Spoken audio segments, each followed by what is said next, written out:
It's 6:47 in the morning. You haven't showered yet. Your hair is a messy nest of sleep, and you're still wearing yesterday's wrinkled clothes.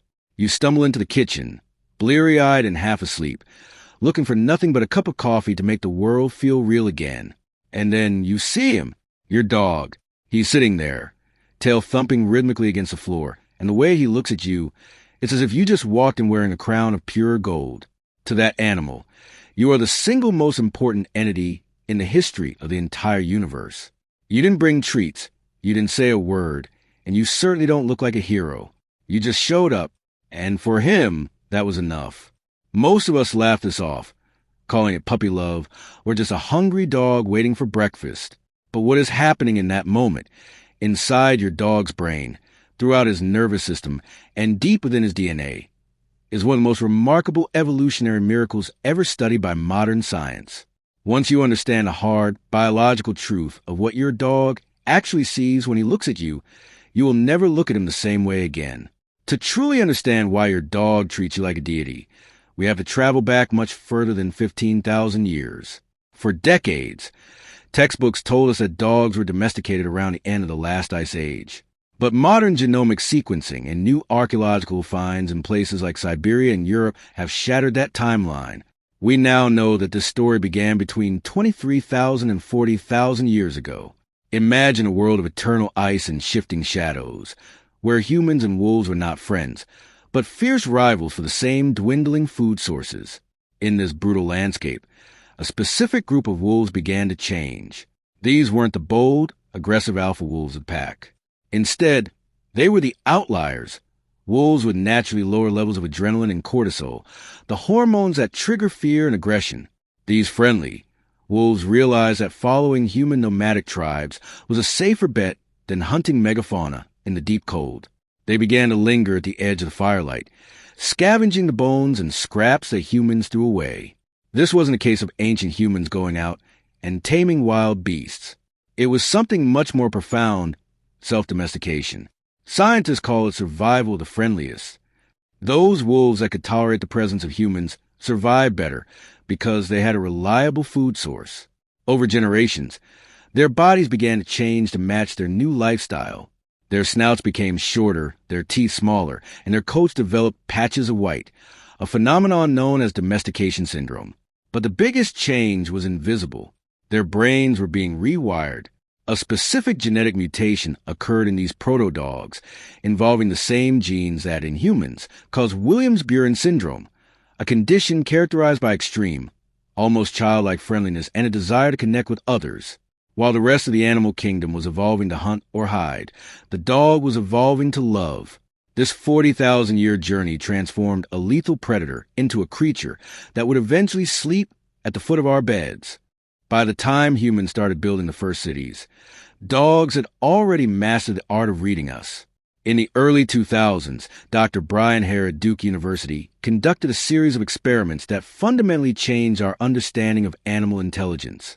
He used a simple pointing test. He would place two opaque cups on the ground, hiding a piece of food under one of them. He would then look at the dog and simply point to the cup with the food. Almost every dog followed the gesture immediately. To us, this seems simple, but in the animal kingdom, it is a cognitive superpower. When the same test was given to chimpanzees, our closest genetic relatives who share nearly 99% of our DNA, they failed. The chimps couldn't understand that the human was trying to share information. They saw a finger, not the intention behind it. Even wolves raised by humans from birth, hand-fed and socialized, struggled to grasp the concept. Dogs, however, are born with this human-reading software pre-installed. Even puppies as young as 6 weeks old, who have had minimal contact with people, can pass this test. It proves that a dog's brain is not just a smaller version of a wolf's brain. It is a specialized tool designed for one specific purpose: to understand and cooperate with human beings. This deep connection goes beyond just following finger. It enters the realm of emotional chemistry. In 2015, a groundbreaking study published in the journal Science revealed a biological love loop between kate and humans that exists nowhere else in nature. Researchers in Japan measured the levels of oxytocin, often called the bonding hormone or the cuddle chemical, in both dogs and their owners. Oxytocin is the same hormone that floods a mother's brain when she looks at her newborn baby. It creates a sense of deep trust, safety, and attachment. The study found that when a dog and its owner share a long, mutual gaze, oxytocin levels spike in both the human and the dog. This is a positive feedback loop. The dog looks at you, your oxytocin rises. You feel a surge of affection and pet the dog, which causes his oxytocin to rise even further, making him want to look at you more. This is the only documented case of a cross-species bonding mechanism that mimics the biological parent-child relationship. When you stare into your dog's eyes, you aren't just looking at an animal. You are participating in an ancient chemical ritual that bonds two different species together as family. But what happens when the gaze is broken? What happens when you pick up your keys and walk out the door?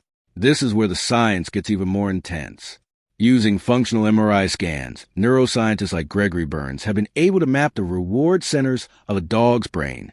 They train dogs to lie perfectly still inside an MRI machine, completely awake and unrestrained, while they presented them with different scents. The scent of a stranger, the scent of a familiar dog, and the scent of their owner. When the dog caught the scent of their specific human, the caudate nucleus, the part of the brain associated with high-level expectations and rewards, lit up like a firework. Interestingly, the owner's scent triggered a stronger reaction than the smell of food or the scent of other dogs. This tells us that to a dog, you aren't just a provider of kibble. You are a biological reward. Your existence is literally their dopamine hit. This explains why. When you return home after even a short absence, your dog reacts as if you returned from the dead. In their mind, the source of their greatest joy has been restored. However, this bond also means they feel our absence deeply. Studies on canine cortisol levels show that many dogs experience a genuine physiological stress response when separated from their secure base, which is you. In psychology, a secure base is a caregiver who provides a sense of safety that allows an individual to explore the environment. For a dog, you are that caregiver. When you are present, they feel brave enough to face the world. When you are gone, their world becomes smaller and more frightening. But researchers also found something beautiful. The sound of your voice alone is enough to lower their heart rate and reduce their stress. Just a recording of you speaking can soothe their nervous system. You are the sound of safety. Your dog is also a master of the scan. Have you ever felt like your dog is staring at you, even when you're just sitting on the couch?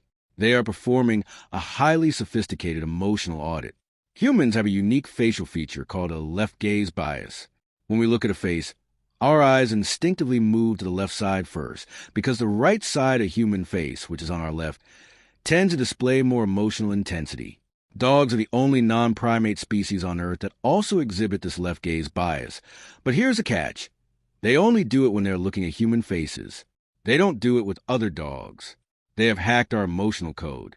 They are watching the tiny muscle twitches in your eyes and the tension in your jaw to decide if you are happy, sad, or stressed before you even realize it yourself. They are so tuned into our frequency that they can even smell our emotions. When we are stressed, our bodies release chemical signals in our sweat.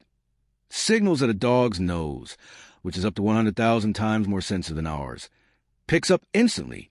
If you are having a bad day, your dog doesn't just see it. He breathes it in. And then there is the tail, the most misunderstood communication tool in the world. Most people think a wagging tail always means a happy dog, but the reality is far more complex and elegant. Researchers at the University of Trento found that the direction of a wag reveals a dog's internal state. When a dog feels positive and wants to approach someone, like their owner, their tail wags more to the right side of their body. This is because the left hemisphere of the brain, which controls the right side of the body, is responsible for approach emotions. If a dog sees something threatening or feels the urge to withdraw, the tail wags to the left. This is a subtle biological binary code. Other dogs can read this instantly, and surprisingly, we can too, if we know what to look for. As we continue this journey through the secret life of dogs, we have to recognize that they have given up a lot to be with us. In a wolf pack, every individual must be a problem solver. If a wolf faces a difficult task, like opening a complex box for food, it will work at it for hours until it succeeds. But if you give that same task to a dog, they will try for a few seconds, and then they will stop, turn around, and look directly at you. This isn't because they are lazy or dumb. It's because they have evolved a superior survival strategy, asking for help. They know that in the human-dog partnership, they don't have to solve everything alone. They have outsourced their survival to us, and in return, they have given us their absolute, unwavering loyalty. This trade-off is what makes them dogs. They are the only animals that will prioritize a human's command over their own instincts. Think about the physical changes again. Have you ever noticed puppy eyes? That soulful, eyebrow-raising look that makes it impossible to say no to a treat? Evolutionary biologists have discovered that dogs have a specific muscle in their face, the levator anguli oculi medialis, which allows them to raise their inner eyebrows. This movement makes their eyes look larger and more infant-like, triggering a nurturing response in the human brain. Wolves do not have this muscle. It didn't exist in their ancestors. Dogs evolved a specific physical trait over thousands of years because those who could make sad faces were more likely to be fed and protected by humans. We didn't just breed them for hunting or herding. We unknowingly bred them to look like our own children.